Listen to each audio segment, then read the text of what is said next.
Road സഞ്ചാരയോഗ്യമാക്കണമെന്നാവശ്യപ്പെട്ട് paper വെള്ളമൊഴുക്കി പ്രതിഷേധം. BJP Vallikunnam മലമേൽചന്ത booth കമ്മിറ്റിയുടെ നേതൃത്വത്തിലായിരുന്നു പ്രതിഷേധം.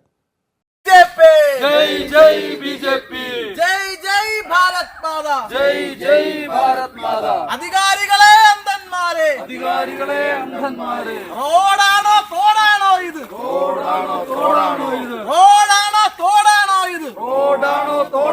ഇത്? പറയൂ പറയൂ Vallikunnam panchayat,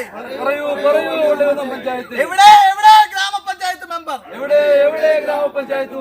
Vallikunnam മലമേൽചന്ത ഇലവിൻമൂട് road സഞ്ചാരയോഗ്യമാക്കണമെന്നാവശ്യപ്പെട്ടാണ് BJP മലമേൽചന്ത booth കമ്മിറ്റിയുടെ നേതൃത്വത്തിൽ പേപ്പർ വെള്ളമൊഴുക്കി പ്രതിഷേധം സംഘടിപ്പിച്ചത്.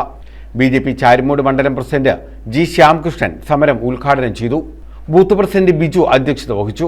ജില്ലാ ട്രഷറർ അനിൽ വള്ളികുന്നം മുഖ്യപ്രഭാഷണം നടത്തി. ശ്രീമോൻ നെടിയത്ത്, രാകേഷ് കൃഷ്ണൻ, വിമലൻ, മുരളീധരൻ പിള്ള, മനോഹരൻ നായർ, വീണ മനോജ് തുടങ്ങിയവർ പങ്കെടുത്തു. News bureau, Vallikunnam.